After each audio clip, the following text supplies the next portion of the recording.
என்னை காண்பவரே, தினம் காப்பவரே. ஒவ்வொரு நாளும் ஆண்டவர் நம்மளை காக்கணும். ஒவ்வொரு நாளும் ஆண்டவர் நம்மளை காக்கணும். எப்போ ஆண்டவர் ஒவ்வொரு நாளும் நம்மளை காக்குவார்? இல்லை ஒவ்வொரு நாளும் ஆண்டவர் ஏன் நம்மளை காக்கணும்? ஒவ்வொரு நாளும் நாம் சந்திக்கிற பிரச்சனைகளும் போராட்டங்களும் நெருக்கடிகளும் ஏராளம். நாம் சந்திக்கிற பிரச்சனைகள் ஒவ்வொரு நாளும் வித்தியாசமானது. நாம் சந்திக்கிற போராட்டங்கள் ஒவ்வொரு நாளும் வித்தியாசமானது. அப்போ அந்த வித்தியாசமான போராட்டங்களுக்கு மத்தியில், வித்தியாசமான அந்த பிரச்சனைகளுக்கு மத்தியில் கர்த்தர் நம்மளை காக்கணும். ஒவ்வொரு நாளும் ஒவ்வொரு காலகட்டத்திலும் ஒவ்வொரு மனிதர்களுக்கு வருகிற பிரச்சனைகளும் போராட்டங்களும் நெருக்கடிகளும் வித்தியாசமானது. ஒவ்வொரு நாளும் அது நமக்கு என்ன செய்யுது? உலகத்தில் நம்ம பார்த்து கொண்டே இருக்கிறோம். உலகத்தில் அதை நம்ம பார்த்து கொண்டே இருக்கிறோம். ஒவ்வொரு நாளும் நாம் சந்திக்கிற பிரச்சனைகள், ஒவ்வொரு நாளும் நடக்கிற நிகழ்வுகள் அது நமக்கு மணி அடித்து காட்டிக்கிட்டே இருக்குது. ஒவ்வொரு காலகட்டத்திலும் எப்படிப்பட்ட போராட்டங்கள் வருது, ஒவ்வொரு காலகட்டத்திலும் எப்படிப்பட்ட பிரச்சனைகள் வருது. நம்ம ஒரு பகுதியில் ஜெபிச்சோன்னா அடுத்த பகுதியில் நம்ம கண்ணுக்கு தெரியாமலேயே சத்துரு கையை வைக்கிறத பார்க்க முடியுது, போராடுறத பார்க்க முடியுது. ஒரு பக்கம் ஜெபிச்சா இன்னொரு பக்கம் போராட்டம், அந்த பக்கம் ஜெபிச்சா அடுத்த பக்கம் போராட்டம். இப்படி எல்லா விதமான காரியங்களுக்கு மத்தியில் பிரச்சனைகளும் போராட்டங்களும் நெருக்கடிகளும் ஒவ்வொரு நாளும் நாம் சந்திக்கிறோம். இந்த நெருக்கடிகளும் பிரச்சனைகளும் போராட்டங்களும் நம்மை தாக்காமல் இருக்கணும்னா, இல்லை இவைகளால் நாம் தாக்கப்படாமல் இருக்கணும்னா கர்த்தர் நம்மளை என்ன செய்யணும்? காக்கணும். ஒவ்வொரு நாளும் தேவன் நம்மளை காக்கணும். என்றைக்கோ ஒரு நாள் காத்துட்டு ஒரு நாள் விடுகிறதல்ல, தினந்தோறும் என்ன செய்யணும்? ஆண்டவர் நம்மளை காக்கணும். யாரை தேவன் தினந்தோறும் கர்த்தர் காக்க விரும்புகிறார்? யாரை தேவன் தினந்தோறும் ஆண்டவர் காக்க விரும்புகிறார்? அப்போ அந்த காக்கணும்னா நான் என்ன செய்யணும்? தினந்தோறும் என்னை காக்கணும். ஏதோ மாதத்துக்கு ஒரு நாளைக்கு இல்லை, ஏதோ வருஷத்துக்கு ஒரு நாளைக்கு இல்லை, ஏதோ ஒரு 6 மாதத்துக்கு ஒரு நாளைக்கு இல்லை, ஒரு வாரத்துக்கு ஒரு நாளைக்கு இல்லை, தினந்தோறும் ஆண்டவர் நம்மளை காக்கணும். அப்போ தினந்தோறும் ஆண்டவர் நம்மளை காக்கணும்னா நாம் என்ன செஞ்சால் கர்த்தர் நம்மளை காக்குவார்? இல்லை நம்ம எப்படிப்பட்ட நபர்களாக இருந்தால் ஆண்டவர் நம்மளை காப்பார்? அப்படின்னா வெளியில் நம்மளை எப்படி பார்க்குறாரோ அப்படி தான் கர்த்தர் என்ன செய்வார்னா நம்மளை காக்க. நம்ம இடத்துல ஆண்டவர் என்ன நம்ம இன்னர் ஸ்பிரிட்டை, நம்ம உள்ளான மனிதனை ஆண்டவர் எப்படி பார்க்குறாரோ அப்படி தான் வெளியரங்கமான பாதுகாப்பை நமக்கு தேவன் கொடுப்பார். உள்ளான மனிதனை எப்படி தேவன் பார்க்கிறாரோ அதற்கு ஏற்றபடி தான் வெளியரங்கமான மனிதனுக்கு பாதுகாப்பு. நம்மளை எப்படி பார்க்குறாரோ அப்படி தான் கர்த்தர் காப்பார். நம்மளை எப்படி பார்க்க முடியலையோ அந்த நபரை தேவன் என்ன செய்ய முடியாதுன்னா காக்க முடியாது. அது எவ்வளோ பெரிய நபர்களாக இருந்தாலும், எவ்வளோ பெரிய சூழ்நிலையில் இருந்தாலும், நம்மளை எப்படி ஆண்டவர் பார்க்குறாரோ அப்படி தான் கர்த்தர் நம்மளை காப்பார். எந்த சூழ்நிலையில் நம்மளை பார்க்குறாரோ அந்த சூழ்நிலைக்கு ஏற்றபடி தான் கர்த்தர் நம்மளை காப்பார். ஸோ நம்மளை பார்க்குற விதம் தவறாக இருக்குதுன்னா, தப்பாக பார்க்குறதில்ல, நம்ம இடத்துல அவர் பார்க்கும்போது தவறு நம்ம இடத்துல இருக்குன்னா அந்த தவறுக்கு ஏற்றபடி தான் கர்த்தர் நம்மளை என்ன செய்ய விரும்புகிறார்னா காப்பாற்ற விரும்புகிறார். நம்ம தவறுகளுக்கு ஏற்றபடி நம்மளை எப்படி பார்க்குறாரோ அப்படி தான் கர்த்தர் காப்பார். நம்மளை எப்படி எந்த சூழ்நிலையில் பார்க்குறாரோ, நம்ம எந்த மனநிலையில் பார்க்குறாரோ, நாம் எந்த மனநிலையோடு இருக்கிறோம் என்று நம்மளை கர்த்தர் பார்க்குறாரோ அதற்கு ஏற்றபடி தான் கர்த்தர் நம்மளை காக்கிறது. நம்முடைய பார்க்குற விதம் சரியாக இருக்குமானால் கர்த்தர் காக்கிற விதம் சரியாக இருக்கும். நம்மளை பார்க்கிற விதம் தவறாக இருக்குன்னா கர்த்தர் நம்மளை காக்கிற விதம் தவறாக இருக்கும். நம்மளை எப்படி காக்கிறாரோ அப்போ நம்ம எப்படி இருக்கிறோமோ அப்படி தான் கர்த்தர் பார்க்க விரும்புகிறார். நம்மளை எப்படி பார்க்குறாரோ அப்படி தான் கர்த்தர் காக்க விரும்புகிறார். நம்ம இருக்கிற மாதிரி பார்க்க விரும்புகிறார், நம்மை பார்க்குற மாதிரி தேவன் காக்க விரும்புகிறார். அப்போ பார்க்கறது சரியாக இருந்தால் தான் காக்கிறது சரியாக இருக்கும். கர்த்தர் காக்கிறது சரியாக இருக்கணும்னா என்னை பற்றி பார்க்கறது சரியாக இருக்கணும். என்னை பற்றி பார்க்கறது சரியாக இருக்குன்னா நான் இருக்கிற விதம் சரியாக இருக்கணும். நான் இருக்கிற விதம் என்னைக்கும் மிஸ்டேக் ஆகுதோ, ஒரு தவறு வருதோ, அன்றைக்கு என்னை பார்க்குற விதம் மாறிடும். என்னை பார்க்குற விதம் என்னைக்கு மாறுதோ அன்றைக்கு காக்கிற விதம் மாறிடும். இது ஒவ்வொருடைய மனிதனுடைய வாழ்க்கையிலும், அன்றாட ஒவ்வொரு மனுஷனுடைய வாழ்க்கையிலும் கர்த்தர் நடப்பிக்கிற காரியங்கள். நம்ம இருக்கிற மாதிரி கர்த்தர் பார்க்க விரும்புகிறார், பார்க்கிற மாதிரி தான் கர்த்தர் காக்க விரும்புகிறார்.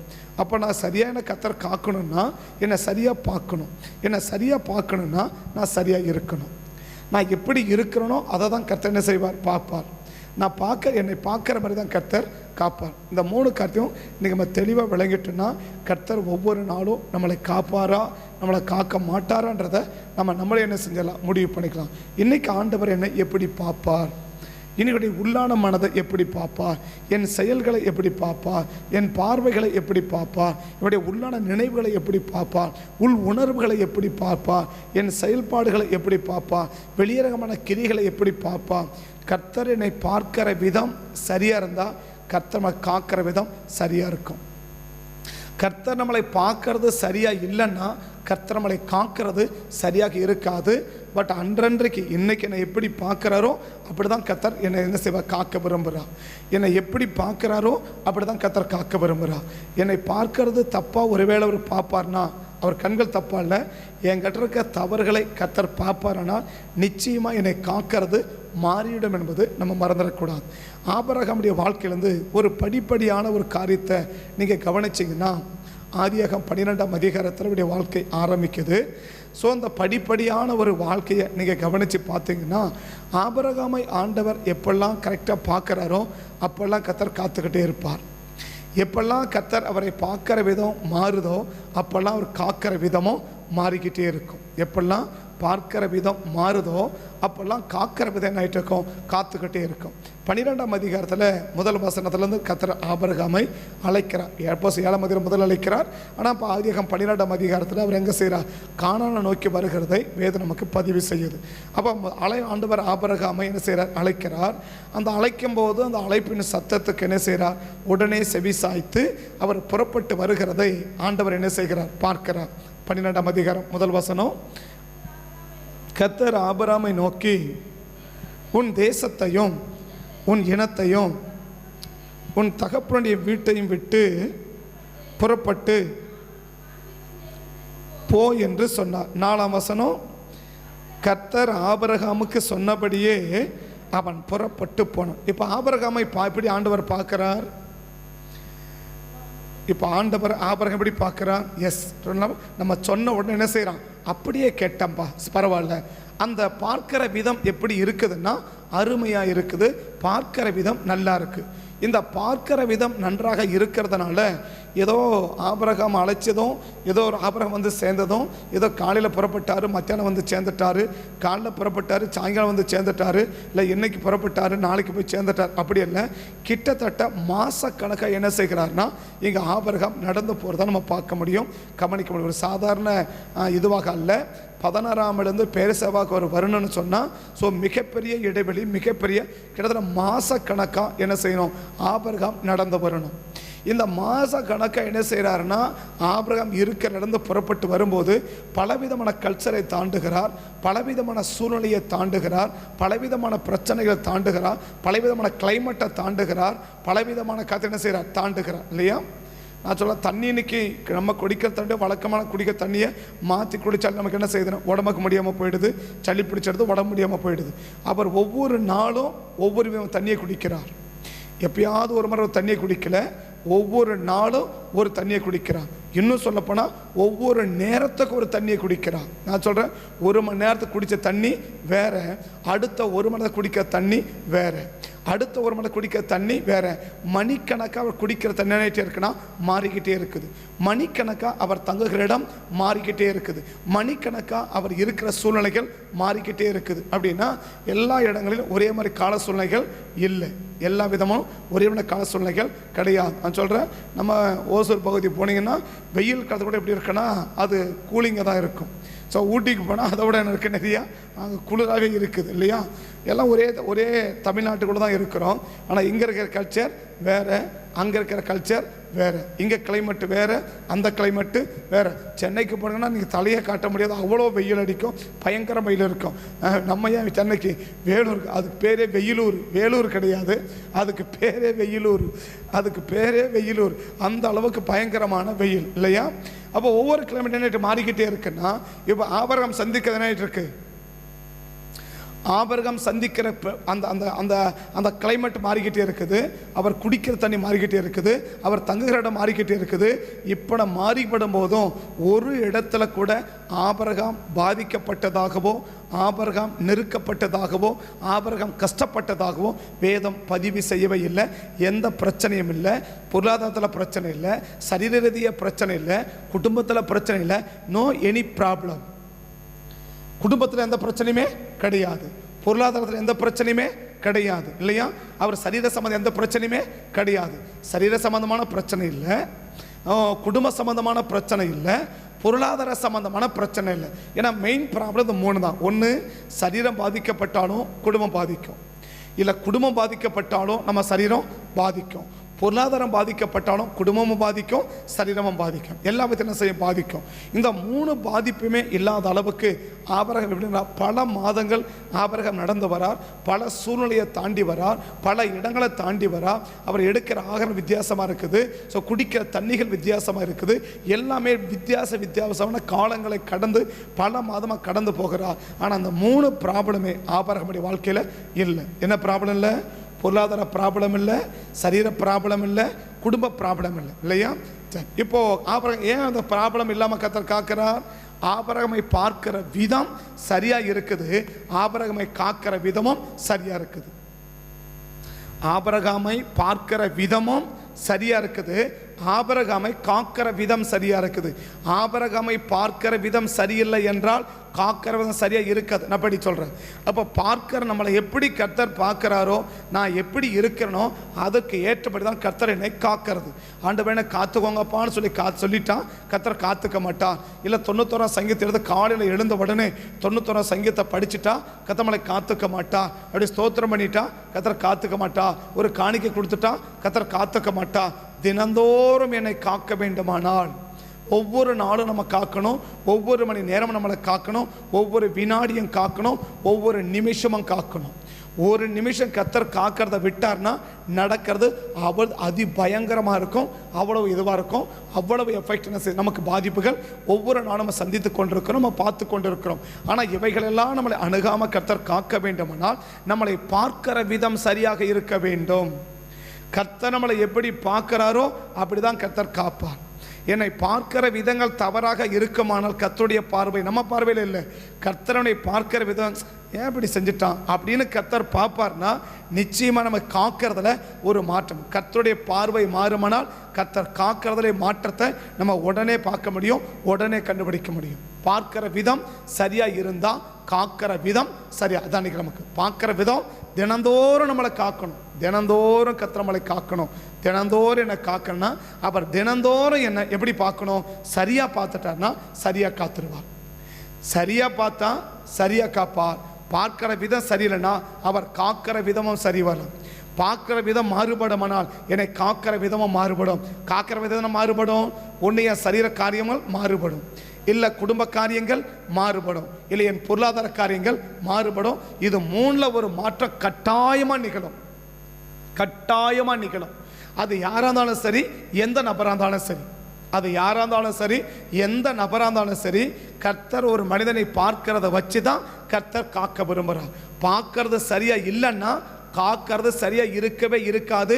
எனிபடி நாம் எந்த நபராக இருந்தாலும் சரி, நீங்கள் ரட்சிக்கப்பட்டவங்களாக சரி, ரட்சிக்கப்படாதவங்களாக இருந்தாலும் சரி, கர்த்தருடைய கிரி இதுதான். என்னது? என்னை எப்படி பார்க்குறாரோ அப்படி தான் கர்த்தர் காப்பார். என்னை பார்க்கறதுல மாறுபாடு இருக்குன்னா என்னை அது எங்கே வெளிப்படும்? எங்கே வெளிப்படும்? ஒரு செடிக்கு ஒரு 2 வாரம் தண்ணி ஊற்றலாம் தெரியுமா? இந்த செடிக்கு தண்ணி ஊற்றலான்றது தெரியுமா? ஒரு செடிக்கு ஒரு 2 வாரம் தண்ணி ஊற்றலை, மழை காலம் இல்லை வெயில் காலம், ஒரு 2 வாரம் 2 நாள் தண்ணி ஊற்றனாலே செடிக்கு ஏன் செடிக்கு தண்ணி ஊற்றலை அப்படி கேட்குறோமா? எதை பார்த்து நம்ம தோண்டியா பார்த்தோம், ஈரல்னு பார்த்தோம், எதை பார்த்து கேட்குறோம்? அந்த அந்த இலைலாம் அப்படியே என்ன செய்ய ஆரம்பிக்கும்? அப்படியே வாட ஆரம்பிக்கலையா?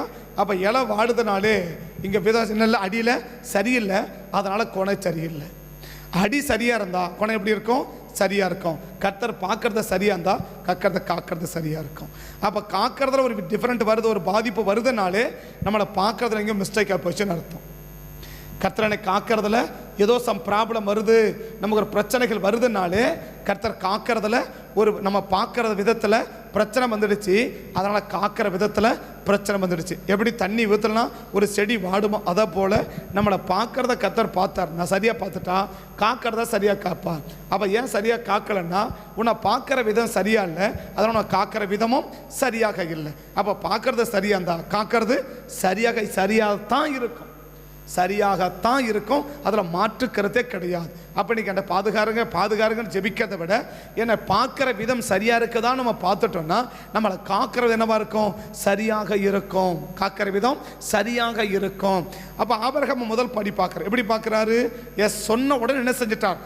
அப்படியே ஆபிரகாம் கீழ்ப்படிஞ்சிட்டார்னா ஒரு நல்ல பார்வையை ஆபிரகாம் ஆண்டவரை பார்க்க வச்சுட்டார். அந்த பார்வை என்ன செஞ்சிச்சு? பல மாதங்களை கடந்து வரார், பல கலாச்சாரத்தை தாண்டி வரார், பல சூழ்நிலையை தாண்டி வரார். எல்லாமே டிஃப்ரெண்ட்டான, ஒவ்வொரு நிமிஷமும் அவருடைய இடங்கள் மாறிக்கிட்டே இருக்குது, ஒவ்வொரு சூழ்நிலையும் மாறிக்கிட்டே இருக்குது. ஆனால் எந்த மாற்றங்கள் வந்தாலும் அவருக்குள்ள மாற்றம் என்ன வரல? எந்த பாதிப்புமே வராமல், சரீரத்துக்கு பாதிப்பு இல்லை, குடும்பத்துக்கு பாதிப்பு இல்லை, பொருளாதாரத்துக்கு பாதிப்பு இல்லை, எதுவுமே இல்லாமல் ரொம்ப கேஷுவலாக என்ன செஞ்சார்? நடத்திக்கிட்டு வரார். இப்போ ரெண்டாவது பார்வை ஆண்டவர் பார்க்கிறார். எங்கே பார்க்கிறார்?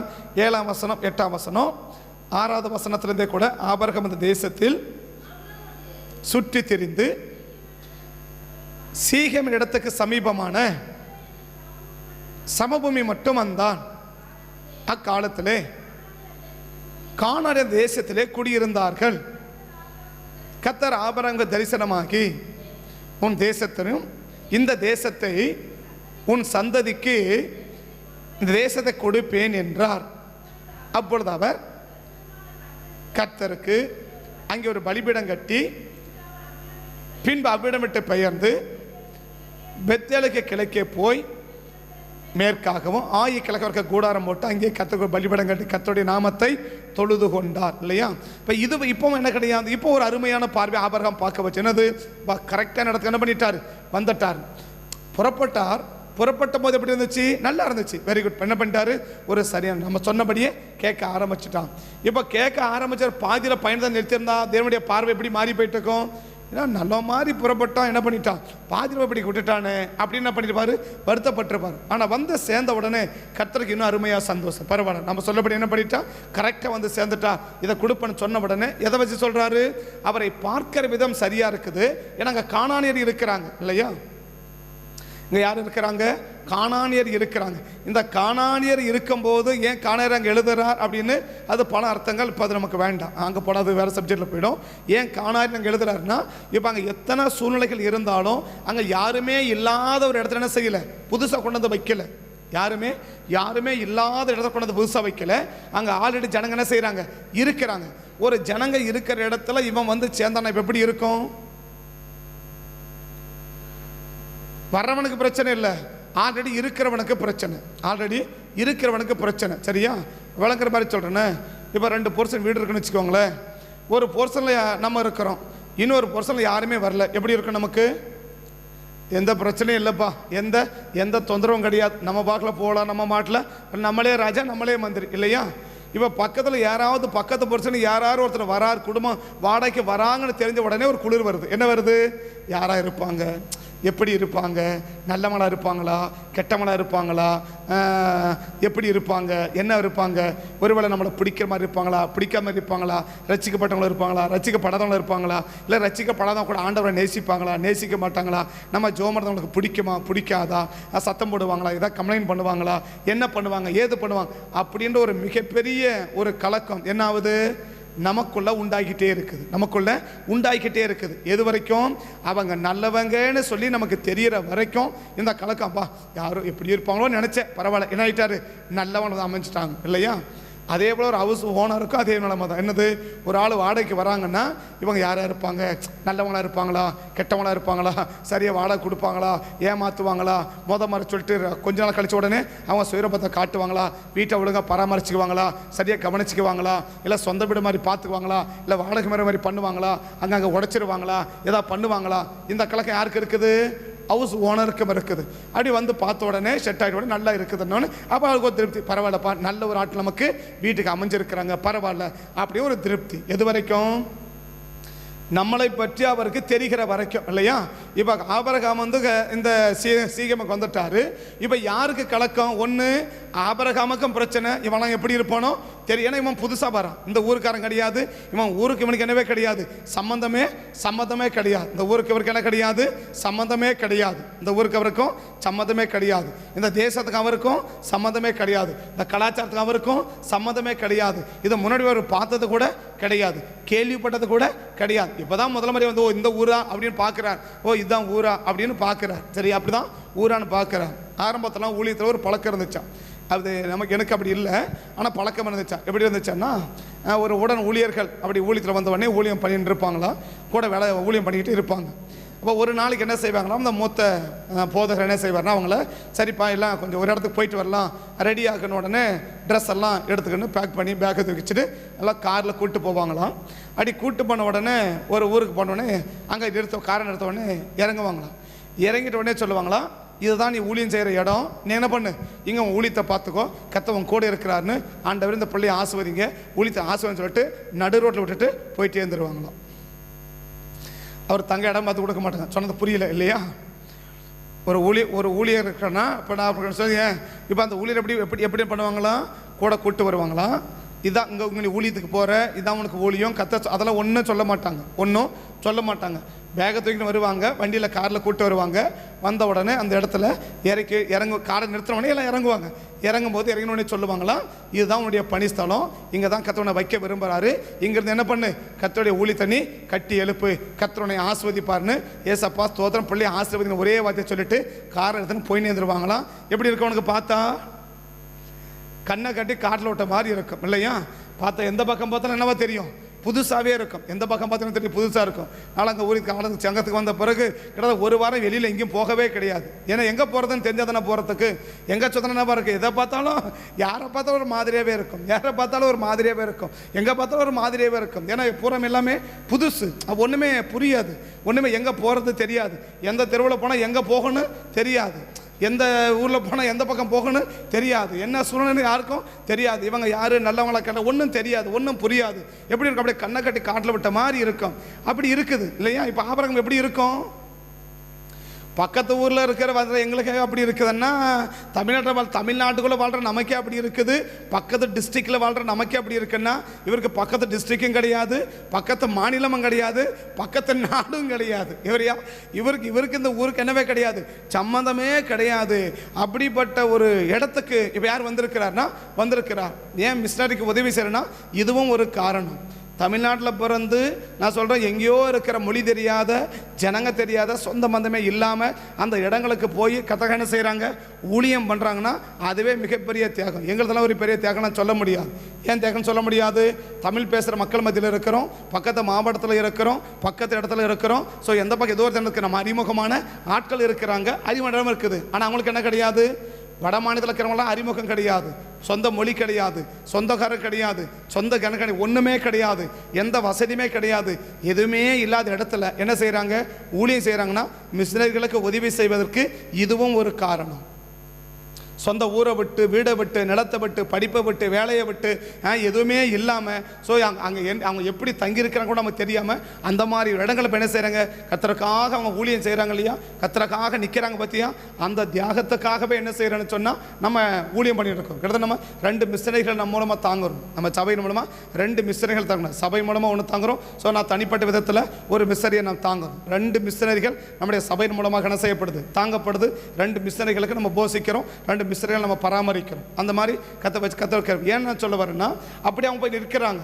அவனாக்கா ஒன்றுமே அவங்களுக்கு தெரியாது, அந்த மொழி தெரியாது, ஹிந்தி கற்றுன்னு நமக்கு ஒன்று என்னென்னே புரியாது. அவங்க எப்படி கற்றுக்குவாங்க, அவங்க எப்படி ஒரு பொருள் வாங்கணும், எப்படி வாங்குவாங்க, எதை காட்டி வாங்குவாங்க, ஒரு ஹாஸ்பிட்டலுக்கு போகணும் என்ன சொல்லுவாங்க, அங்கே போயிட்டு மொழி தெரியாத இடம், இவங்க சொல்கிறது அவனுக்கு புரியாது, அவன் சொல்கிறது இவனுக்கு புரியாது, எப்படி செயல்படுவாங்க, அந்த தியாகம் இல்லையா? இப்போ ஆபிரகாம் வந்திருக்கிறார், எப்படி பார்க்க எப்படி இருக்கு அந்த ஊர், அவன் யார் எப்படி இருக்கான்னு தெரியாது, யார்கிட்ட பேசுறது, யார்கிட்ட பேச முடியாது, ஒன்றுமே புரியாது இல்லையா? இந்த இடத்துல வந்து ஆபிரகாம் அதே இடத்துல இருந்தார் பற்றியா? அந்த இடத்துல இருக்கும்போது ஆண்டவர் ஆபிரகாம் எப்படி பார்க்குறாரு? அருமையாக பார்க்குறார். பரவாயில்லப்பா, ஒன்றுமே ஒரு இடமும் தெரியல கூட எப்படி இருக்கிறாரு, சொன்ன இடத்துல அமைதியாக இருக்கிறாரு பற்றியா, வெரி குட் அப்படின்னு பார்த்தா. நல்ல விதமாக பார்க்குற வரைக்கும் ஆபிரகாம் என்னவே கிடையாது, ஒரு எந்த பிரச்சனையுமே கிடையாது இல்லையா? இப்போ மூணாவது பார்வை ஆபிரகாமுக்கு வருது. முதல் பார்வை என்ன பார்வை? வருகிற பார்வை இல்லையா? ரெண்டாவது பார்வை என்ன பார்வை? தங்கி இருக்கிற பார்வை இல்லையா? முதல் பார்வை என்ன பார்வை? அங்கேருந்து புறப்பட்டு வரார், ஆபிரகாமை பார்க்குறார், வெரி குட் அப்படி பார்க்குறார். ரெண்டாவது என்ன பார்வை? அவரை தங்குறத பார்க்குறான். இந்த இடத்துல ஒரு கானானியர் இருக்கிறான், ஒரு அந்நியன் இருக்கிறான். அந்த இடத்துல யாருமே இல்லைன்னா கூட பரவாயில்ல, நம்மளே இருக்கிறோன்னா பரவாயில்லப்பா விடுப்பா அப்படி இருக்கலாம். ஆனால் பக்கத்தில் ஒருத்தர் இருக்கிறான், அந்த ஊரில் நிறைய பேர் இருக்கிறாங்க. அந்த ஊரில் கொண்டாந்து வச்சாக்க எப்படி இருப்பான்னு தெரியாது. ஒவ்வொரு நாளும் பயந்தாலும் அந்த அருமையான ஒரு பார்வையை ஆபிரகாம் என்ன செஞ்சார்? ஆண்டவரை பார்க்க வச்சுட்டார். அது வரைக்கும் என்ன கிடையாது. இப்போ வந்து தங்குறாரு, இங்கே தங்கியிருக்கிறாங்க, சரீர ப்ராப்ளம் இல்லை, குடும்ப ப்ராப்ளம் இல்லை, ஸோ பொருளாதார ப்ராப்ளம் இல்லை இல்லையா? நான் சொல்கிறேன், புதுசாக ஒரு இடத்துல படுத்த எவ்வளோ பேர் தூக்கம் வரும்? எனக்கெல்லாம் தூக்கம் வராது. முதல் நாள் படுத்தலைன்னா வராது.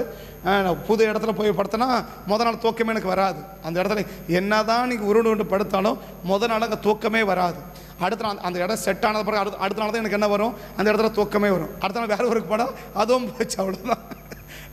அந்த மாதிரி எனக்கு அப்படியே இடத்த மாத்திரம் என்ன வராது, இடத்த மாத்திர அந்த அந்த சூழ் நம்ம இருக்கிற இடங்களை மாற்றிட்டு வேறு இடத்துக்கு போனால் என்ன வராதுன்னா அந்த அவ்வளோ சீக்கிரம் தூக்கம் வராது.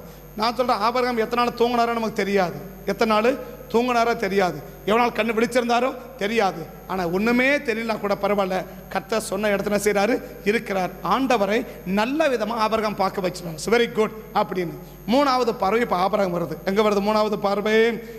9வது வசனத்தை பார்க்கலாம். 9வது வசனத்திலிருந்து பார்க்கலாம். 9வது வசனத்திலிருந்து பார்க்கலாம். அதன் பின் ஆபிரகாம் புறப்பட்டு தெற்கே பிரயாணம் பண்ணி கொண்டு போனான். அந்த தேசத்திலே பஞ்சம் வந்துச்சு. இப்போ ஆண்டவர் எப்படி பார்ப்பார் ஆபிரகாம? நம்ம இங்கே தான் அவனை இருக்க சொன்னோம், இவன் அந்த பக்கம் போறான். இது வரைக்கும் பார்த்த பார்வை எப்படி இருக்கு? புறப்பட்டு வரும்போது பார்த்த பார்வை ரொம்ப நல்லா இருந்துச்சு. அதனால என்ன கிடையாது, ஒவ்வொரு நிமிஷம் ஒவ்வொரு சூழ்நிலை வந்தாலும் அந்த எந்த சூழ்நிலையும் என்ன செய்யலை, ஆபிரகாம பாதிப்படையவே வைக்க விரும்பலை. ஆனால் மூணாவது இப்போ பார்வை ஆரம்பிக்குது. இதுவரைக்கும் ஆபிரகாம் ஆண்டவர் ஆபிரகாம் எப்படி பார்த்தாரு? நல்ல விதமாகவே பார்த்துட்டு வந்தார், அவரை நல்லாவே காத்துன்னு வர்றார். இது வரைக்கும் எந்த ப்ராப்ளம் பொருளாதாரத்தில் இல்லை, குடும்பத்தில் இல்லை, எதுவுமே கிடையாது. ரொம்ப அருமையாக போயிட்டு இருக்கு குடும்பம், ரொம்ப அருமையாக போயிட்டு இருக்கு பொருளாதாரம், எந்த பிரச்சனையுமே கிடையாது. இப்போ ஆபிரகாம் முதல் முறையாக ஆண்டவரை பார்க்க வச்ச விதம் கொஞ்சம் மாறுபட்டுச்சு. பார்த்தீங்களா? இங்கே பார்வை மாறிச்சு, இங்கே சூழ்நிலை மாறி போச்சு. இங்கே பார்வை நம்ம இவன் இங்கே தானே இருக்க சொன்னோம், இவன் எங்கே இந்த பக்கம் புறப்படுறான் அப்படின்னு கொஞ்சம் திரும்பி பார்த்தாரு. பார்த்தீங்களா? இந்த பார்வை மாறிச்சு. இந்த எஃபெக்ட் எங்கே தெரியுதுன்னா இங்கே வெளியே தெரியுது. எங்கே தெரியுது? பொருளாதாரத்தில் கையை வச்சுட்டார். இங்கே பார்வை மாறிச்சு, இங்கே பொருளாதாரம் போயிடுச்சு. இன்னைக்கு நிறைய பேர் பொருளாதாரம் போகிறதுக்கு என்ன காரணம் நினைக்கிறீங்கன்னா, நம்மளை பற்றி பார்க்கிற பார்வை மாறி போச்சு. இது வரைக்கும் எதை பார்க்கவே இல்லை ஆபிரகாம், பஞ்சனை என்னன்னே பார்க்கல இல்லையா? பஞ்சம் எப்போ வந்திருக்கணும்? ஒவ்வொரு நாளும் புறப்பட்டு வந்தா இருப்பாரு. காலையில் ஒரு இடம், மத்தியானம் ஒரு இடம், சாயங்காலம் ஒரு இடம், நைட்டு ஒரு இடம், இப்படி மாறி போனா இருப்பாரு. இப்போதான் என்ன வந்திருக்கணும்? பஞ்சம் வந்திருக்கணும், உடம்பு முடியாமல் போயிருக்கணும், பலவீனப்பட்டிருக்கணும், கஷ்டப்பட்டிருக்கணும், இனி பேர் ப்ராப்ளத்தை சந்திச்சிருக்கணும். ஆனால் இப்போ என்ன ஆகிட்டாரு? உள்ள எல்லாம் முடிச்சுட்டு ஒரு இடத்துல போய் செட்டில் ஆகிட்டான்னு வச்சுக்கோங்க. எப்படி இருக்கணும்? இப்போ ரொம்ப நல்லா இருக்கணும். ஆனால் ஆபிரகாம் இதுவரைக்கும் எந்த பிரச்சனையும் இல்லை, முதல் முறையாக பிரச்சனையை சந்திக்கிறார். ஏன் பிரச்சனையை சந்திக்கிறார்? இதுவரைக்கும் பொருளாதாரத்தை பாதுகாத்து வந்த ஆண்டவர் இப்போ பொருளாதாரத்தில் கர்த்தர் கையை வைக்கிறார். ஏன் கையை வைக்கிறார்? உன்னை பற்றி பார்க்கிற விதம் மாறிச்சு, உன்னை காக்கிற விதமும் மாறிச்சு. என்னைக்கு நம்மளை பற்றி கர்த்தர் பார்க்கிற விதம் மாறுகிறதோ அன்றைக்கு நம்மளை காக்கிற விதமும் மாறும். அந்த காக்கிற விதம் எப்படி வேணாலும் என்ன செய்யலாம், மாறலாம். எப்படி வேணாலும் மாறலாம். இதுவரைக்கும் பார்த்தது விதம் வேறு, இப்ப பார்க்கிற விதம் வேறு. இதுவரைக்கும் ஆபிரகாம் நல்லா பார்த்தாரு, ஒரு பிரச்சனையும் கிடையாது, ஒரு போராட்டமும் கிடையாது, ஒரு நெருக்கமும் கிடையாது, ஒரு கஷ்டமும் கிடையாது, அமைதி ஆசீர்வாதமா இருக்கிறாரு. ஆனா முதல் முறையாக ஆபிரகாமை பார்க்கிற விதம் மாறுச்சு. ஆபிரகாமுடைய வாழ்க்கை என்ன வந்துச்சு? பஞ்சம் வந்துச்சு. ஏன் அந்த பஞ்சம் வந்துச்சு? பார்க்கறது சரியில்லாம போயிடுச்சு, அதனால காக்கிறதும் சரியில்லாம போயிடுச்சு. பார்க்கறது சரியில்லாம போச்சு, காக்கிறது சரியில்லாம போச்சு. அப்ப ஏன்னு நம்மளை காக்கல, நம்மளை பார்க்கிற விதம் சரியில்லை, நம்மளை காக்கிற விதம் சரியில்லை. கர்த்தர் என்னைக்கு நம்மளை சரியா பார்க்கிறாரோ அன்னைக்கு சரியா நம்மளை கர்த்தர் காப்பார். நம்மளை பார்க்கறது சரியில்லைன்னா நம்மளை காக்கிறது சரியா இருக்காது, வாய்ப்பே இருக்காது, வாய்ப்பே இருக்காது. இப்ப அந்த அவர் தெற்கே பிரயாணம் பண்ணி கொண்டு போனான். அந்த தேசம் என்ன உண்டாச்சு? பஞ்சம் உண்டாச்சு என்றார் இல்லையா? பஞ்சம் உண்டாச்சு என்றார். இந்த பஞ்சம் ஏன் வந்துச்சு? அவர் பார்த்தா நான் இங்க தானே இருக்க சொன்னேன், நீ அங்க போன, நீ அங்க போற, அப்படி கர்த்தர் பேப்பார் இல்லையா? நம்ம இங்க தானே இருக்க சொன்னோம், இவன் அங்க போயிட்டு இருக்கிறான், இவன் அந்த இடத்துக்கு போறான், இவன் அந்த இடத்துக்கு போறான், இவன் அங்க இடத்துக்கு போறான், அப்படி கர்த்தர் செய்யறாரு. இப்ப பார்க்கும் போது ஒரு சின்ன மனசுல நிழல் வந்துருச்சு. என்ன நிழல் வந்துருச்சு? உனக்கு தானே இருக்க சொன்ன, நீ அங்க போற, நீ அங்க போன, நீ அங்க போன, அப்படி பார்க்கிறார். அந்த சின்ன பார்வை மாறிச்சு பாருங்க. இந்த சின்ன பார்வை மாற்றம் ஆபிரகாம் எங்க பிரதிபலிக்குது? பொருளாதாரத்தில் பிரதிபலிக்குது. இவரை பார்த்து இவ்வளவு ஒன்றும் கஷ்டப்படலை, சண்டை போடலை, துக்கப்படலை, ஒன்றும் செய்யலை. நம்ம இங்கே தானே இருக்க சொன்னோம், இவன் எங்கே போகிறான் அப்படின்னு அந்த சின்ன ஒரு நெருடல் மனசில் வந்துச்சு. பார்த்தீங்களா? இந்த சின்ன நெருடல் எங்கே பிரதிபலிக்குதுன்னா ஆபிரகாமுடைய பொருளாதாரத்தில் பிரதிபலிக்குது. என்ன வந்துருச்சு? பஞ்சம் வந்துடுச்சு. இதுவரைக்கும் என்ன இல்லை? பஞ்சம் இல்லை. இப்போ என்ன வந்துடுச்சு? பஞ்சம். முதல் முறை ஆபிரகாம் வாழ்க்கையில் பஞ்சத்தை அவர் சந்திக்கிறார். சரி, இப்போ அடுத்தது பார்க்குறோம். அடுத்த வசனம். அந்த தேசத்தில் பஞ்சம் உண்டாயிட்டு. இப்போ என்ன ஆகுது? இப்போ இவரை பார்க்கிற பார்வை மாற மாற அந்த எஃபெக்ட் அதிகமாயிட்டே இருக்கு. முதல்ல எப்படி பார்த்தாரு?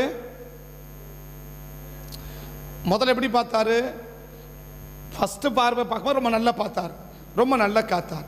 ரெண்டாவது வாரம் பார்க்கும்போது நல்லா பார்த்தார், ரொம்ப நல்லா காத்தார். மூணாவது வாரம் என்ன செய்யறாரு? கொஞ்சம் மனசை நெடுலாச்சு இல்லையா? அது எப்படி பிரதிபலிக்குது? பொருளாதாரத்தில் பிரதிபலிக்குது. இப்போ திரும்ப அந்த பார்வை எப்படி ஆகுது? அந்த கஷ்டமான பார்வை அதிகரிக்குது. யாருக்கு?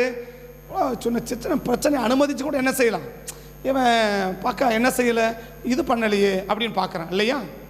சின்ன பிரச்சனையை அனுமதிச்சு கூட என்ன செய்யலை, சின்ன பிரச்சனையை அனுமதிச்சு கூட அவன் என்ன செய்யலை, ஒன்றும் மாற்றம் வரலையே, அப்படியே இருக்கிறானே அப்படின்னு பார்த்த உடனே அது எப்படி பிரதிபலிக்குது? இப்போ அதிகமாக பிரதிபலிக்குது. நம்மளை பற்றி பார்க்கிற பார்வைகள் வித்தியாசங்கள் அதிகரிக்க அதிகரிக்க இது வெளி வாழ்க்கையில் அதிகரிச்சுட்டே இருக்கும். நமக்கு கஷ்டங்களும் போராட்டங்களும் அதிகரிக்கணும். என்ன அர்த்தம்? கர்த்தரை பார்க்கிற விதம் அது தப்பான விதம் அதிகரிச்சுட்டே இருக்குது. அதனால வெளியில என்ன இருக்கு? பிரச்சனைகளும் போராட்டங்களும் அதிகரிச்சு கொண்டே இருக்குது என்பதை எனக்கு புரிஞ்சுக்கோங்க. நம்மளை ஆண்டவர் எப்படி சரியா பார்க்கிற வரைக்கும் சரியா காத்தார். கொஞ்சம் ஒரு மாதிரி ஆச்சு பார்வை, அது உடனே பிரதிபலிக்குது. உடனே என்ன செய்யுது? இங்க பிரதிபலிக்குது. இன்னும் கொஞ்சம் பார்க்கிறார், இன்னும் கொஞ்சம் பார்த்து என்ன ஆகுது? இன்னும் என்ன பண்ணுது? அந்த பிரதிபலிக்குது. அந்த சிற்றை வரும்போது என்ன செய்யணும்? அதை சரிப்படுத்திட்டு இருந்தா என்ன பண்ணிருப்பாரு? ஓகே பரவாயில்ல, அப்படியே அந்த பஞ்சத்தை சரி பண்ணிட்டுப்பா. ஆனா சிற்றை வரும்போது என்ன செய்யல? அவரை சரிப்படுத்த விரும்பல. நம்ம ஒரு பிரச்சனை சொல்றோம், இது பண்றோம், ஆனால் என்ன செய்யறோம்? அப்படியே இருக்கிறானே. அவனை பற்றி பார்க்கிற ஆபிரகாமை பற்றி பார்க்கிற பார்வை எப்படி இருக்குது? அந்த கஷ்டமான பார்வை அதிகரிக்குது. இங்க அதிகரிச்சிச்சு, அது இங்க என்ன பண்ணுது? அது இங்க என்ன பண்ணுது? அதிகரிக்குது. இங்க என்ன பண்ணுது? அதிகரிக்குது. சரியா? இப்ப அடுத்தது நாலாவது பார்வை. இப்ப அஞ்சாவது பார்வை. முத பார்வை எப்படி பார்வை? ரொம்ப நல்ல பார்வை. அடுத்த பார்வை எப்படி பார்வை? நல்ல பார்வை. மூணாவது பார்வை எப்படி பார்வை? ஒரு கஷ்டமான ஒரு பார்வை, லைசான கஷ்டம். நாலாவது பார்வை என்ன பார்வை? ரொம்ப கடினமான கஷ்டம். இப்ப அஞ்சாவது பார்வை எப்படிப்பட்ட பார்வைன்னா வெறுக்கிற அளவுக்கான ஒரு பார்வை. என்னது? இப்ப எங்க அந்த பஞ்ச அந்த தேசத்துல பஞ்ச கொடிதான் இருந்தது. ஆபிரகாம் எகிப்து தேசத்துல தங்கும்படி இதுவரைக்கும் அறகுறையா சொன்னதாவது செஞ்சான். இப்ப என்ன செய்ய மாட்டேங்கிறான்? சொன்னதுக்கு ஆப்போசிட்டா செய்யறானே அப்படின்னு கர்த்தர் பார்த்தார். பாத்தியா என்ன வந்துச்சு? இது வரைக்கும் பொருளாதாரம் தான் பிரச்சனை வந்துச்சு, இப்ப குடும்பத்திலும் சேர்ந்த பிரச்சனை வந்துருச்சு. இது வரைக்கும் என்ன பிரச்சனை? பார்வை முதல்ல மாறிச்சு, லைட்டாக மாறிச்சு, லைட்டான பிரச்சனை வந்துச்சு. கொஞ்சம் கடுமையாக மாறிச்சு, கொஞ்சம் பிரச்சனை கடுமையாச்சு இல்லையா? இங்கே இப்போ ரொம்ப மோசமாக பாவம் வந்துடுச்சு, இங்கே நிலைமை மோசமாக மாறி போச்சு. இங்கே பார்வை எப்படி பார்த்தாரு? நமக்கு தானே இருக்க சொன்னோம், இவன் ஏன் இங்கே ஏன் போகிறான் அப்படின்னு லைட்டாக அப்படி பார்த்தார், கொஞ்சம் மன சங்கடமாக பார்த்தாரு. அது அப்படியே இங்கே பிரதிபலிக்குது. என்னது? பஞ்சம். ரெண்டாவது எப்படி பார்க்குறாரு? நம்ம சொல்கிறோம் ஒரு சின்ன பிரச்சனை அனுமதிக்கு, அப்போ கூட என்ன செய்ய மாட்டேங்கிறான், சரியாக மாட்டேங்கிறானே, அப்படியே இருக்கிறானே, அப்படியே கொஞ்சம் கஷ்டமாக பார்த்தாரு. பஞ்சம் அதிகரிச்சிச்சு. இப்போ பார்க்குறாரு, இவ்வளோ தூரம் சாக்கிறோம், இவ்வளோ தூரம் இது பண்ணுறோம், ஆனால் என்ன செய்யலை, அவன் திரும்புற மாதிரியே தெரியலையே, அவன் எங்கே போக ஆரம்பிக்கிறான், எகிப்து போகிறானே, ஆரம்பத்தில் ரொம்ப நல்லா இருந்தால் இப்போ இப்படி மாறிட்டானே அப்படி ரொம்ப கஷ்டமாக பார்த்தாரு.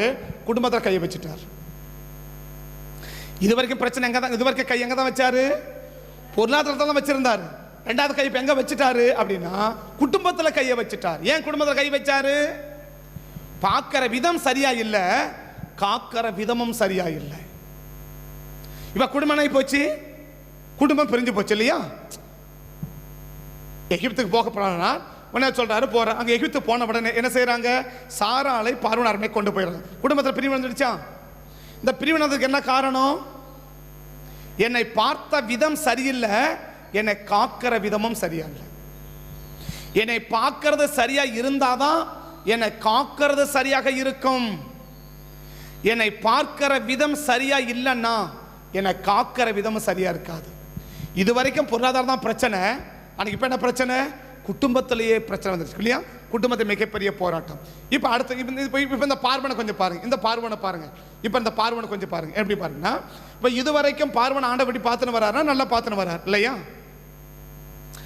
இது வரைக்கும் இப்படி பார்த்துன்னு வராரு நல்ல எனக்கு பார்வனை எந்த தவறும் பண்ண மாதிரி ஆண்டவருக்கு தெரியல. பேசிக்கிறாங்க, போனால் மனைவி எடுத்து போயிடுவான் செஞ்சிருவான் பேசிக்கிறாங்களே தவிர எடுத்துன்னு போனதாக என்ன செய்யவில்லை, பயத்தில் பதிவு செய்யலை இல்லையா? இப்போ ஆபிரகாம் சாராள் கூட என்ன சொல்கிறாரு? நீ உன்னை அழகுள்ள ஸ்திரீ என்று நான் பார்க்குறேன், எகிப்து போன உடனே உன்னை என்ன செஞ்சிருவாங்க, உன்னை பார்வோன் அரண்மனைக்கு கொண்டு போயிடுவாங்க அப்படி சொல்கிறாரா? சொல்கிறாரா? வந்தபோது பார்த்து அறிவேன், எகிப்தியர் உன்னை காணும்போது சொல்லி என்னை கொண்டு போட்டு உன்னை உயிரோடு வைப்பார்கள், அதனால இப்படி சொல்றார். அப்போ எகிப்து போன என்ன செய்ய போறாங்க அப்படின்னு சொல்ல போறாங்க. அப்ப இதுவரைக்கும் கொண்டு போவாங்கன்னு பேசப்படுதே ஒழிய கொண்டு போனதாக தெரியவில்லை இல்லையா? பார்வோன் அரண்மனைக்கு கொண்டு போவாங்க அப்படின்னு சொல்லப்படுது பேசப்படுதே தவிர ஆனா கொண்டு போனாங்கன்னு சொல்லப்படலை. கொண்டு போனார்கள் இது மாதிரி கொண்டு போனாங்க அப்படி சொல்லப்படலை, கொண்டு போவாங்க அப்படி சொல்லப்படுறாங்க இல்லையா? கொண்டு போவான்னு சொல்லப்படுறாங்க. இப்போ பார்வோன் ஆண்டவர் இது வரைக்கும் எப்படி பார்க்குறாரு? ஒரு நல்ல மனுஷனாக பார்த்துட்டு இருக்கிறார். அது வரைக்கும் பார்வோனுக்கு என்ன கிடையாது, ஒரு பிரச்சனையும் இல்லை, ஒரு போராட்டம் இல்லை, ஒரு நெருக்கடியும் இல்லை. யாருக்கு? பார்வோனுக்கு. நான் சொல்கிறேன், ரட்சிக்கப்பட்டவனுக்கு அதுதான், ரட்சிக்கப்படாதவனுக்கு அதுதான். ரட்சிக்கப்படாதவனுக்கு அப்படின்னா ரட்சிக்கப்பட்டவனுக்கு எப்படி இருக்கும் இப்படி நீங்கள் எடுத்துக்கோங்க. ரட்சிக்கப்பட்டவனை கத்த எப்படி பார்க்க விரும்புகிறார்? அவனை கர்த்தர் எப்படி பார்க்கிறாரோ அப்படிதான் அவனுக்கு கிரியை. அவனை பார்க்கிற விதம் தப்பா இருக்குமா, அவனை காக்கிற விதம் தப்பா மாறிடும். நான் சொல்றேன், ரட்சிக்கப்படாதவனுக்கு அந்த நிலைமை, ரட்சிக்கப்பட்டவனுக்கு நம்ம ரட்சிக்கப்பட்டோம் கத்தமலை விட்டுருவாரு, ஒன்றும் விட மாட்டாரு, இருக்கிறதோட போட்டு தள்ளி காட்டுருவார். சரியா? அப்படி பார்க்கணும். இப்போ அங்கே போனார். இப்போ ஆபிரகாம் அங்கே இருக்கிற பிரச்சனை தெரிஞ்ச பிறகு அவர் பார்க்குற விதம் சரியில்லாமல் போனதுனால இப்போ என்ன ஆகுது, பிரச்சனைகள் இன்னும் அதிகமாகுது. 5வது பருவனாய் போச்சு, குடும்பத்திலேயே கத்தனை வச்சுட்டாரு, கையை வச்சுட்டார் இல்லையா? இந்த 5வது பார்வை என்ன வந்துச்சு, குடும்பத்திலேயே கையை வச்சிருச்சு. இப்போ பார்வனுக்கு வாங்க. இது வரைக்கும் பார்வன் எப்படிப்பட்டவர்? ஆண்டவர் பார்வைக்கு ஒன்றும் தப்பானவராக தெரியல, அவன் ரட்சிக்கப்படலை, அது வேற விஷயம். ஆனால் இது வரைக்கும் ஒரு தப்பு பண்ணதாக என்ன செய்யலை, தெரியல. ஆனால் முதல் முறையாக அவன் என்ன செய்யதாக பதிவு செய்யப்படுதுன்னா ஆபிரகாமுடைய மனைவி எங்கே கொண்டு போகிறாங்க, பார்வோன் அரண்மனைக்கு கொண்டு போகிறாங்க இல்லையா? அரண்மனைக்கு கொண்டு போன பிறகு என்ன, கர்த்தர் பார்வோனையும் கர்த்தர் நிமித்தம் கர்த்தர் பார்வோனையும் அவன் வீட்டாரையும் இப்ப சரீரத்து மேல கை வச்சுட்டாரா? மகா வாதையால் வாதிச்சார் இல்லையா? இதுவரைக்கும் பார்வோனுடைய அரண்மனைக்குள்ள யாருக்கு என்ன வியாதி? யாருக்கும் வியாதி இல்லை, யாரும் ஹாஸ்பிட்டலுக்கு போல, யாரும் மாத்திரை ஒன்றும் பண்ணலை இல்லையா? புரியுதா நான் சொல்றது? இதுவரைக்கும் பார்வோன் அரண்மனையில் யாருக்கும் எந்த வியாதியும் இல்லை, எந்த நோயும் இல்லை, யாரும் ஹாஸ்பிட்டலுக்கு போல, யாரும் மருந்து மாத்திரை எடுக்கல, ஒன்றுமே செய்யலை இல்லையா? ஆனால் முதல் முறையாக பார்வோன் அரண்மனையை கர்த்தர் வாதிக்கிறார். ஏன் வாதிக்கார்? அவனை பார்த்த விதம் தப்பு, அவனை காக்கிற விதமும் தப்பு. இதுவரைக்கும் பார்வோன் எப்படி பார்த்தாரு? பார்வோனை பற்றி பேசப்பட்டுச்சு. என்ன பேசப்பட்டுச்சு? அந்த ஊருக்கு போன என்ன செய்வாங்க, அடுத்த மனைவி எடுத்துக்குவாங்க அப்படின்னு பேசப்பட்டுச்சு. ஆனால் எத்தனை பேர் போனா, எத்தனை பேர் மனைவி அவன் எடுத்தா நமக்கு வேதத்தில் பதிவு செய்யப்படல. பதிவு செய்த உடனே எடுத்துக்குவான்னு தெரியுமே தவிர மற்றபடி என்னது, அவன் எல்லாருமே தப்பானவங்க அப்படின்னு. சில ஊர் பேரை கேட்ட உடனே ஐயோ அந்த ஊர் அப்படின்னு சொல்லுவாங்க பார்த்தீங்களா. ஆனால் அந்த ஊர் ரொம்ப நல்லவங்க இருப்பாங்க பார்த்தீங்களா. ஒரு ஏரியாவை சொன்னால் அந்த ஏரியாவா அப்படி சொல்லுவாங்க இல்லையா. ஆனால் அந்த ஏரியாவிலும் நல்லவங்க இருப்பாங்க பார்த்தீங்களா. அதாவது பார்த்தியா, இந்த லீலி மலர் எங்கே இருக்குன்னா முள்ளுகளுக்கு மத்தியில் தான் லீலி மலர் இருக்குமா. வெளியில் புறம் என்னது, பயங்கரமான முள் இல்லையா, பட்டாலே அவ்வளவு விஷமுள்ள முள். ஆனால் அந்த முள்ளுக்கு உள்ளதான் என்ன இருக்குதான், லீலி மலர். அப்படின்னா பயங்கரமான வாசனை வீசக்கூடிய ஒரு பூ எங்கே இருக்குன்னா அந்த முள்ளுக்குள்ளே தான் இருக்குது. வெளியில் பார்வை என்ன, முள். ஆனால் உள்ள கருது என்ன, வாசம் வீசக்கூடிய மலர் இல்லையா. அதை போல் ஒரு ஏரியா கேள்விப்பட்ட உடனே அந்த ஏரியா ரொம்ப மோசம் ஆச்சு அப்படி சொல்லுவாங்க. ஆனால் அந்த ஊருக்குள்ளேயும் ரொம்ப நல்லவங்க இருப்பாங்க பார்த்தீங்களா. இருக்கிறாங்களா இல்லையா. இப்போ உங்கள் ஊரை பற்றியில் என்ன ரொம்ப நல்லவா பேசுகிறாங்க. உங்கள் ஊரை பேரை காட்ட எப்போ அந்த ஊரா அந்த ஊரா அந்த ஊரான்றாங்க இல்லையா. அப்போ நீங்களும் நல்லவங்களா கெட்டவங்களா? உங்கள் ஊரை பற்றி என்ன சொல்கிறாங்க, அந்த ஊரா அப்படி சொல்கிறாங்க இல்லையா. உங்கள் ஊரா சொல்லி என்ன சொல்கிறாங்க, அந்த ஊரா அந்த ஊரா, ஐயோ அந்த ஊரா அப்படின்றாங்க இல்லையா. அப்போ அந்த ஊரில் நீங்களாம் யாரு? புரியுதா சொல்கிறது? அப்போ அந்த ஊரில் நீங்களாம் நல்லவங்க தானே. உங்கள் ஊரில் நீங்களாம் நல்லவங்களா கெட்டவங்களா? நல்லவங்க தானே. அப்படின்னா அப்போ அந்த ஊர்லேயும் எப்படி இருக்கு, வெளியில் பார்வைக்கு என்ன பார்வை. இப்போ பார்வனை பற்றி என்ன பேசப்படுது, அங்கே போனால் அப்படி அங்கே போனால் அப்படி அப்படி பேசப்படுது இல்லையா. ஆனால் பார்வோனை இதுவரைக்கும் ஆண்டவர் எப்படி தான் பார்த்துன்னு வராரு, ஒரு நல்ல விதமாகவே பார்த்துன்னு வர்றார். அவனை நல்ல விதமாகவே பார்த்துன்னு வருகிற வரைக்கும் பார்வோனுக்கும் அவன் குடும்பத்துக்கும் அந்த சரீரத்துக்கு என்ன பிரச்சனை கிடையாது, யாருக்குமே எந்த பிரச்சனையுமே கிடையாது. ஆனால் முதல் முறையாக ஆண்டவர் பார்வோனை பார்க்கிற விதம் மாறிச்சு, அவனை காக்கிற விதமும் மாறிச்சு. இது வரைக்கும் பார்வோன் எப்படி பார்த்தாரு, ஒரு அவனை பற்றி அப்படி பேசப்படுது, நான் பேசுனா கூட அவன் அப்படி இல்லைப்பா அப்படின்னு கதை என்ன செய்கிறாரு, பார்வோனை நல்ல விதமாக பார்த்துன்னு வர்றார். ஆனால் பார்வோனை என்னைக்கு அடுத்தவன் மனைவியை கொண்டு வரான்பா, அடுத்தவன் மனைவியை தொடரான்பா, அடுத்தவன் மனைவி மேலே ஆசை வைக்கிறான்பா அப்படின்னு நினைச்ச கர்த்தர் பார்த்தார் பார்த்தீங்களா, உடனே பிரச்சனை எங்கே வந்துருச்சு.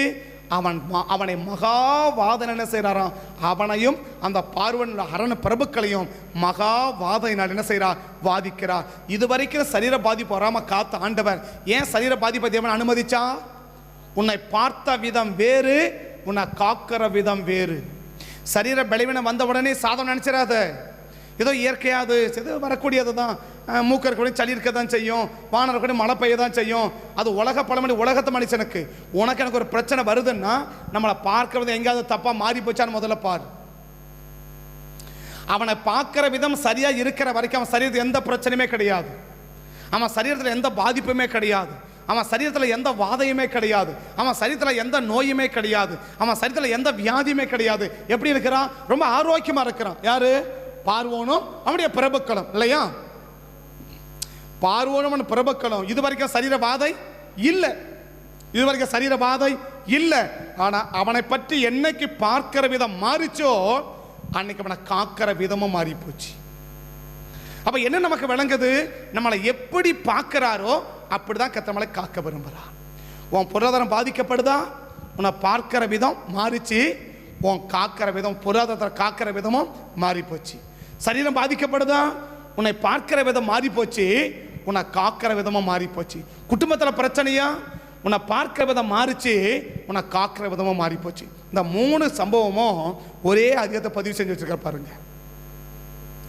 இந்த 3 காரியமும், பொருளாதார பிரச்சனையும் அங்கதான் இருக்குது, சரீர பிரச்சனையும் அங்கதான் இருக்குது, குடும்ப பிரச்சனையும் ஒரே அதிகாரத்தில் இந்த 3 பிரச்சனையும் உள்ளடக்கி வச்சிருக்கிறார்.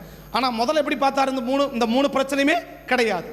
பொருளாதார பிரச்சனை கிடையாது, குடும்ப பிரச்சனை கிடையாது, சரீர பிரச்சனை கிடையாது. ஏன் கிடையாது, அவங்கள பார்க்கிற விதம் ரொம்ப நல்லாவே இருந்துச்சு, அவங்கள காக்கிற விதமும் நல்லாவே இருந்துச்சு. என்னைக்கு அவங்கள பார்க்கிற விதம் மாறிச்சோ அங்கே ஒன்று பொருளாதாரத்தில் கையை வைக்கலாம், இல்லை குடும்பத்தில் கையை வைக்கலாம், இல்லை உன் சரீரத்து மேலே கையை வைக்கலாம். இது மூணும் ஒரு குடும்பத்தில் நடக்குது. திடீர்னு பார்த்தா குடும்பத்தில் பிரச்சனைக்க உன்னை பார்க்கிற விதம் சரியான முதல்ல பார்த்துக்கோ. அதுக்கப்புறம் பிசாசு போராடுறதா அதெல்லாம் ஜெபிக்கிறது அப்புறப்பட்டு வருது. முதல் என்னது, எங்கேயாவது கர்த்தருக்கு பிடிக்காத ஒன்றை நான் செஞ்சிட்டேனா அப்படின்னு பார்த்துரு. ரெண்டாவது என்ன, பொருளாதாரத்தில் பிரச்சனை வருது. பொருளாதாரத்தில் பிரச்சனை வருதுன்னா என்னை கர்த்தர் பார்க்கிற விதம் எங்கேயாவது மாறி போச்சா, என்னை பார்க்கிற விதம் மாறி போச்சா. அப்போ என்னை பார்க்கிற விதம் மாறினாதான் என் பொருளாதாரத்தில் கையை வைப்பார். என்னை பார்க்கிற விதம் சரியாக இருக்கிற வரைக்கும் என் பொருளாதார ப்ராப்ளம் கடுமையாக பாதிக்காது. இன்னும் சொல்லப்போனால் பொருளாதாரம் சாதாரண பாதிக்கிறது ஒரு பகுதி, கடுமையாய் பாதிக்கிறது மற்றொரு பகுதி. முதல்ல என்ன பண்ணாச்சு, பஞ்சம் இல்லையா, அடுத்தது பஞ்சம் கொடுமையாய் மாறி சென்றார். அப்போ பொருளாதார பயங்கரமான நெருக்கடி. என்ன செய்யறதுன்னு நம்ம கொஞ்ச நாளைக்கு முன்னாடி இலங்கையில் போன வருஷம் நம்ம கவனிச்சோம் இல்லையா. இலங்கையில் ஏகப்பட்ட பொருளாதார இன்னும் அப்படி தான் இருக்குதுன்றாங்க. இன்னும் வெளியில் தெரியல, இன்னும் அப்படி தான் என்ன செய்யுது இருக்குது. அவங்க சில பிள்ளைங்களாம் நல்ல சாப்பாடை சாப்பிட முடியலன்றாங்க. இன்னமும் நல்ல சாப்பாட்டை அவங்க என்ன செய்யலை, இன்னமும் சாப்பிட முடியல அப்படின்னு பாச போய் வந்து சொன்னார், தம்பி இன்னும் அப்படி தான் இருக்குது, சில விஷயங்கள் வெளியில் தெரியல, ஆனால் அந்த எப்படி இருக்குன்னா அப்படி தான் இருக்குது. ஏன்னா ஒவ்வொரு அவர் சொல்கிற ரேட்டு நிறைய சொன்னால் மறந்துட்டேன் அந்த ரேட்டெலாம். நான் சொல்கிறேன், ஒரு முட்டை எவ்வளவோ ரேட்டை சொன்னார், நான் மறந்துட்டேன். அவங்கள சிக்கன் சாப்பிட்டு, சிக்கனும் மீனும் சாப்பிட்டு பல மாதம் ஆகுதுன்றார். பல மாதம் ஆகுது. எனக்கு அந்த அளவுக்கு பயங்கரமான ரேட்டு. நான் சொல்கிறேன், அந்த மக்களுக்கெல்லாம் ரொம்ப பார்த்தாலே ரொம்ப இருக்குது, பயங்கரமாக இருக்குது, பயங்கர வித்தியாசமாக இருக்குது அப்படின்னு. அங்கே போயிட்டு ஒரு வாரம் இருந்துட்டு பார்த்துட்டு வந்து சொன்னார். அப்போ பயங்கரமான ரொம்ப அந்த மக்கள் ரொம்ப கஷ்டப்படுறாங்க, ரொம்ப இது பண்ண. அதான் சொன்னேன், சிக்கனோ மட்டனோ சாப்பிட்டு பல மாதம் ஆகுது அவங்க அப்படின்றார். அந்த அளவுக்கு பொருளாதாரங்கள் கடுமையாக இருக்குது. சாப்பிட்ற சாப்பாட்டுக்கே பஞ்ச அளவுக்கு ஆகிடுச்சு. இன்றைக்கி உன் பொருளாதாரம் கடுமையாய் பாதிக்கிறது, எல்லா விதத்திலையும் பொருளாதாரம் தாக்கப்படுறேன்னு சொன்னால் என்னை கர்த்தர் பார்க்குற விதம் எங்கே கடுமையாக மாறி போச்சு. என்னை லைட்டாக பார்த்தா லைட்டான பிரச்சனை, கடுமையாக பார்த்தா கடுமையான பிரச்சனை. இங்கே எப்படி பார்க்குறாருன்றது எனக்கு வெளியில் தெரியும். நான் வெளியில் எந்த அளவுக்கு பாதிக்கப்படுகிறேன் என்பதை வச்சு தான் என்னை கர்த்தர் எப்படி பார்க்குறாருன்றதை நான் புரிஞ்சுக்கணும். கர்த்தர் நல்லவர், கர்த்தர் நல்லவர் அப்படியே தோராயமாக பட்டு போயிடாத. கர்த்தர் நல்லவர், கர்த்தர் நல்லவரனே சொல்லிட்டு என்ன பண்ணிடாத, உன்னை கவனிக்காம போயிடாத. நான் சந்திக்கிற பிரச்சனையை வச்சு தான் கர்த்தனை பார்க்கிற விதம். நான் சொல்ல கடுமையான பாதிக்கப்படுறேன், என் சரீரம் கடுமையாய் பாதிக்கப்படுதுன்னா ஒருவேளை கர்த்தர் என்னை கடுமையாய் விதத்தில் பார்க்கிறாரான்றத நீங்க பார்த்துக்கோங்க. இதை நம்ம பார்த்துட்டோம்னா அந்த பிரச்சனையை இமீடியட்டா சரி பண்ணிடலாம் இல்லையா. இதை பார்வன் பார்த்தான், ஓ நம்ம என்ன பண்ணிட்டோம், எங்கேயோ நம்ம என்ன பண்ணிட்டோம், தேவனை ரட்சிக்கப்படாதவனுக்கே அந்த அறிவு வந்துடுச்சு. என்ன அறிவு?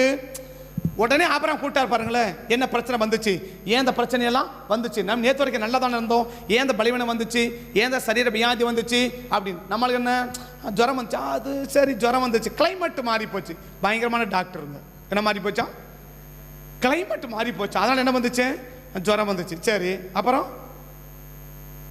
கிளைமேட் மாறினா வந்து இப்படி வந்துடுமா? அப்ப நல்லா இருக்கிறவனெல்லாம் நான் என்ன சொல்றேன்னா, இதுதான் பிரச்சனையானது அக்யூரேட்டா தீர்க்கமா முடிவு பண்ணு.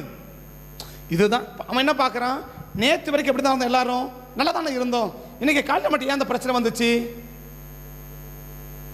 நேற்று வரைக்கும் நல்லா இருந்துச்சு, இன்னைக்கு அந்த காலையில் இந்த பிரச்சனை வச்சு யோசிக்க ஆரம்பிச்சிட்டான்ல.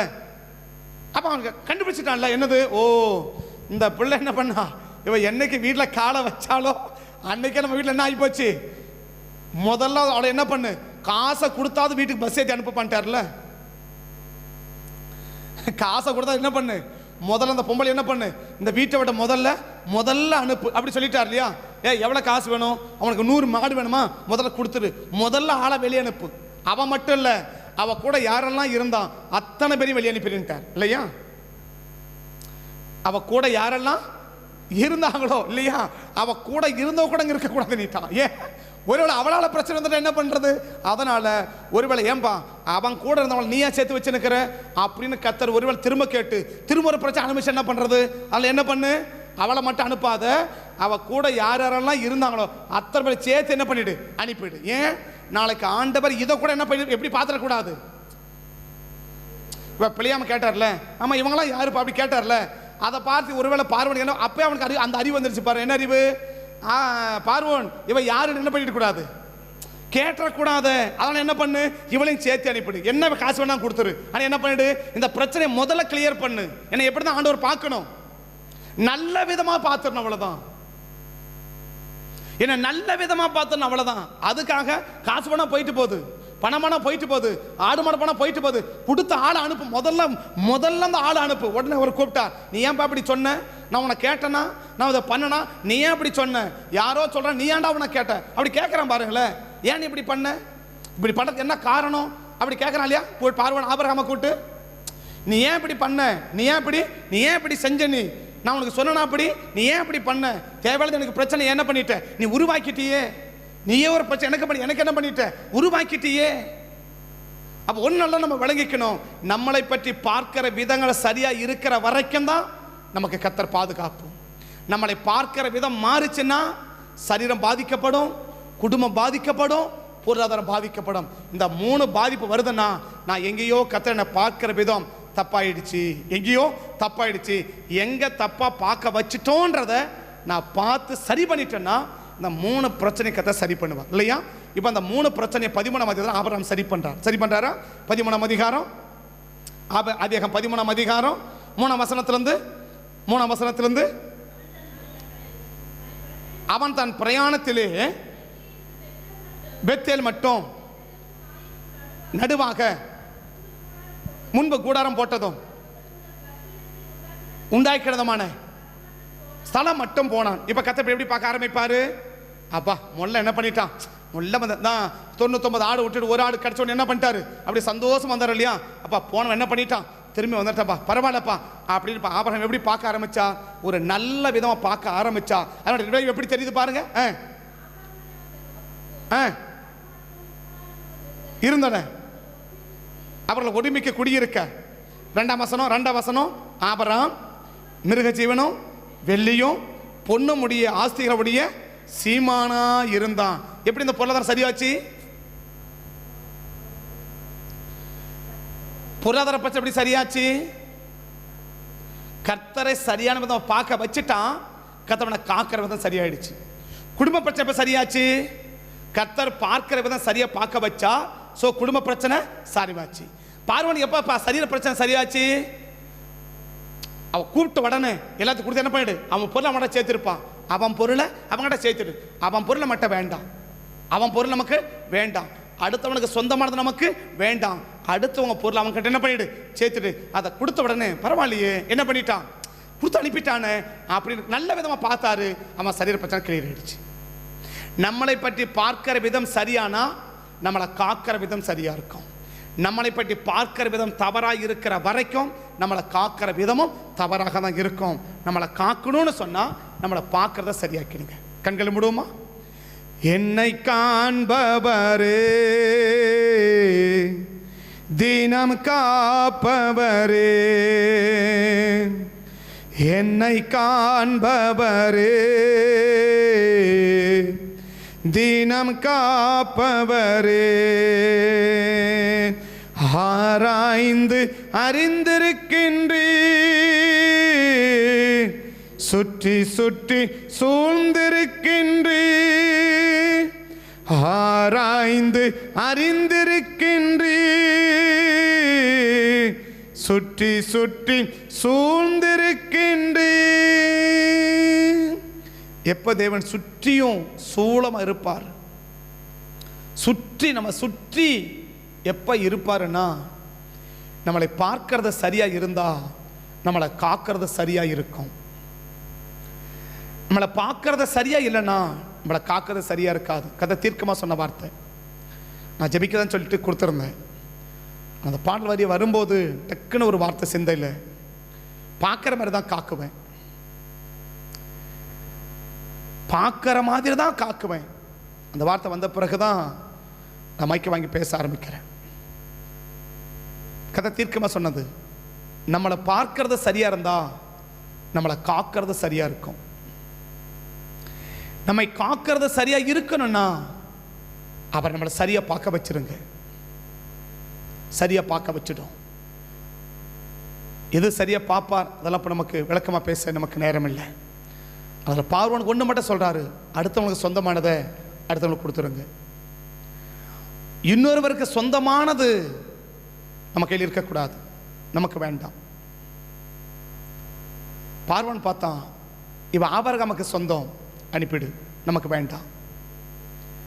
இது அடுத்தவனுக்கு சொந்தமானது, நமக்கு வேண்டாம்.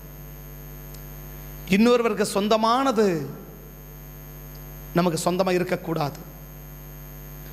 ஒரு பொருள் ஒருத்தருக்கு தான் சொந்தமாக இருக்கணும், சொந்தமாக இருக்கும். ஒரு பொருள் 2 பேருக்கு சொந்தமாகாது, 2 பேருக்கு சொந்தமாகாது. ஒரு பொருள் ஒரு ஆளுக்கு தான் சொந்தம், அடுத்தவங்களுக்கு சொந்தமானதை நம்ம எடுக்கவே கூடாது. பார்வனுக்கு புரிஞ்சு போச்சு, எஸ், அடுத்தவங்களுக்கு சொந்தமானதை நான் எடுத்துட்டேன், இட்ஸ் a major problem, இதை சரிப்படுத்து. அதை சரிப்படுத்தோடனே ஆண்டவர் பார்வனை சரியாக பார்க்க ஆரம்பித்தார். எஸ், பரவாயில்லையே, சரிப்படுத்திட்டாரே, ஓகே. கர்த்தர் பார்த்தார், பார்த்தீங்கன்னா மொத்த பிரச்சனையும் போயிடுச்சு. இன்னைக்கு ஆண்டவர் மட்டும் நம்மளை சரியாக பார்த்துட்டாராங்க, நம்ம மொத்த ப்ராப்ளம் சால்வுங்க, மொத்த ப்ராப்ளம் சால்வ், மொத்த பிரச்சனையும் சால்வ். தினந்தோறும் நம்மளை கர்த்தர் காக்க விரும்புகிறார். நம்ம சந்திக்கிற பிரச்சனைகள் வெவ்வேறு பிரச்சனைகள், அந்த பிரச்சனைகள்லாம் நம்மளை அணுகாமல் பாதிக்கப்பட காக்கணும்னா நம்மளை கர்த்தர் சரியாக பார்க்கணும். நம்மளை சரியாக பார்த்தா நம்மளை சரியாக கர்த்தர் காப்பார். நம்ம பார்க்கறது சரியாக இல்லைன்னா காக்கிறது சரியாக இருக்காது. அதான் நீதிமொழியும் வாசிக்கிறோம், கொலைக்கு நியமிக்கப்பட்டவனையும் கொலையுண்ண போகிறவனையும் விடுவிக்க கூடுமானால் விடுவிச்சிரு, அவன் அறியோம் என்று சொல்லுவாயானால் இருதயத்தை சோதி தெரிகிறவர் அதை பார்ப்பார், அதுக்குரிய பலனை கொடுப்பார்கள். கர்த்தர் நம்மளை பார்ப்பார், எல்லா விதத்திலையும் பார்ப்பார். நம்மளை பார்க்கறத வச்சு தான் கர்த்தர் நம்மளை காக்கிறது. நம்மளை பார்க்குற விதம் சரியா இல்லைனாக்க நிச்சயமாக காக்கிற விதம் சரியாக இருக்காது. பரிசுத்த பிதாவே, இந்த காலை வேளையில் எங்களை அர்ப்பணிக்கிறோம், எங்களை ஒப்பு கொடுக்குறோம், உம்மை நோக்கி பார்க்குறோம். ஒருவேளை கடந்த நாட்களில் எங்களை பற்றி நீங்கள் தப்பாக பார்த்துருப்பீங்கன்னா என்ன தவறுன்றதை தயவு செஞ்சு எங்களுக்கு உணர்த்தோம், நாங்கள் அதை சரிப்படுத்திக்க விரும்புகிறோம். தயவு செஞ்சு எங்களை காக்கிறத மட்டும் நீங்கள் மாற்றிடாதீங்க, எங்கள் பொருளாதாரத்தை காக்கிறத மாற்றிடாதீங்க, எங்கள் குடும்பத்தை காக்கிறத மாற்றிடாதீங்க, எங்கள் சரீரத்தை காக்கிறத மாற்றிடாதீங்க. நாங்கள் தாங்க மாட்டோம். நீங்கள் மாற்றிட்டீங்கன்னா நாங்கள் தாங்க மாட்டோம். எங்கள் பொருளாதாரம் பாதிக்கப்படக்கூடாது, எங்கள் சரீரம் பாதிக்கப்படக்கூடாது, எங்கள் குடும்பங்கள் பாதிக்கப்படக்கூடாது. நீங்கள் எங்களை பற்றி ஒரு நல்ல பார்வையை ஏற்றபடியே நாங்கள் வாழ விரும்புகிறோம். எங்களை பார்க்கும்போது நீங்கள் நல்ல விதமாகவே பார்ப்பதற்கு ஏற்றபடி நாங்கள் வாழ விரும்புகிறோம்ப்பா. நாங்கள் வாழ்கிறோம், எங்களை நம்போம், எங்களை நம்பி எங்களை காத்துக்கோங்க, எங்களை நம்பி எங்களை காத்துக்கோங்க. உங்கள் கரைங்க கூட இருக்கட்டும், உங்கள் ஆளுகையும் பராமரிப்போம் எங்களுக்கு உண்டாகணும். உங்கள் ரத்தத்தை வல்லமைக்கு அர்ப்பணிக்கிற ஒவ்வொரு பிள்ளைகளும் இந்த காலை வேளையில் ஆண்டவரே என்னென்ன பிரச்சனை பாதிக்கப்பட்டிருக்காங்களோ, ஒருவேளை பொருளாதார பிரச்சனை பாதிக்கப்பட்டிருக்குமானால் இன்றைக்கி அந்த பொருளாதார பிரச்சனையை சரிப்படுத்திடுங்க சுவாமி.